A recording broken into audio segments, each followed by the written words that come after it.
আসসালামু আলাইকুম। ঈদ মোবারক। ভিক্টরি ঈদ মোবারকের পাশাপাশি কি হবে, ভিক্টরি হবে। ভিডিও আগে শেয়ার করতে হবে, কারণ এই খুশির খবরগুলো আপনাদেরকে দেওয়ার জন্য অনেক ভাই আমাকে কুরবানি দিতে হয়েছে। আমার ইউটিউব চ্যানেল চলে গেছিল আগে 3টা, ফেসবুক পেজ কতগুলো যাচ্ছে, তারপরেও নিউজ বানায় যাচ্ছি। শেয়ার করবেন, কারণ আমি চাই আমাদের খবরগুলা আমরাই ছড়াই দেই। ইরানের বিরুদ্ধে লড়াই করতে চায় না যুক্তরাষ্ট্র। এখন যুক্তরাষ্ট্র ইরানকে সরাসরি সংঘাত হয়েছে না, টোটাল এই plan set up, machinery service, তারপর হচ্ছে বিশ্বকে কন্ট্রোলিং করা, কূটনৈতিক চ্যানেলকে হ্যাং করা, আরবদেরকে ইরানের সাথে দূরত্ব তৈরি করা, টোটাল একটা অ্যারেঞ্জমেন্ট করা আপনার মার্কিন যুক্তরাষ্ট্র ইরানকে ঠাপাইতে গেছিল। সরকার পতনের বহুত বড় চেষ্টা করছে, কিন্তু কোনো কাজে দেয় নাই। তো যখন দেখছে সরকার পতন করতে পারে নাই, তখনই আমেরিকা প্ল্যান করলো কি, যেমনেই হোক এই যে ইসলামিক প্রজাতন্ত্রের শাসন ব্যবস্থা, এটাকে শেষ করতে হবে। তো বাইছা নিল কোন রাস্তাটা, আপনার সরকার পতনের আন্দোলন। এরপরে দিল ইসরায়েল দিয়া এই অভিযান। এই পর্যায়ে এসে গতকালকে মার্কিন প্রেসিডেন্ট ডোনাল্ড ট্রাম্প সে বলছে যে ইরানের বিরুদ্ধে সামরিক অভিযান গুটিয়ে নেওয়ার কথা ভাবছে মার্কিন প্রশাসন। অর্থাৎ ইরানের বিজয় হয়ে গেছে। আমি মনে করি এটা ইরানের বিজয়।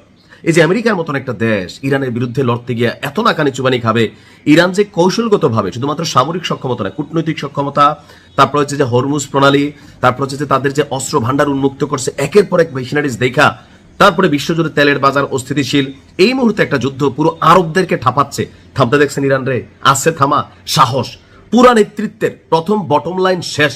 কিন্তু ওই যে বাংলাদেশে যেমন জুলাই গণঅভ্যুত্থান আন্দোলন হয়েছিল, 5 জন সমন্বয়ককে যখন ডিবি হারুন নিয়ে গেল, আমরা মনে করলাম আন্দোলন শেষ, কারণ তারা ঘোষণা দিল। কিন্তু আন্দোলনের ছকটা ছিল ভিন্ন। অর্থাৎ বাংলাদেশে যখন আন্দোলন হলো, প্রত্যেকটা সমন্বয়ক এলাকা ভিত্তিক, জেলা ভিত্তিক, পাড়া ভিত্তিক, তারা কিন্তু আন্দোলনকে সিস্টেমে নিয়েছে, কারণ তারা জানতো যে মেইন সিস্টেমে আটকানো হবে। তো ইরানও জানে তাদের প্রধান নেতৃত্বকে শূন্য করা হবে, সেই জন্য তারা মোজাইক ডিফেন্স, আমি একটা ভিডিও দিয়েছিলাম, ওই সিস্টেমে কিন্তু তারা লড়াইটা করছে। তো যার কারণে যুক্তরাষ্ট্র বা ইসরায়েল যত সহজে ভাবছিল যে ইরানরে পটাই ফেলবে, ইরানরে ডাবাই ফেলবে, সেটা কিন্তু পারতেছে না। ইভেন সামরিক সক্ষমতা নিয়ে ইরানের তাদের আইডিয়াই ছিল না।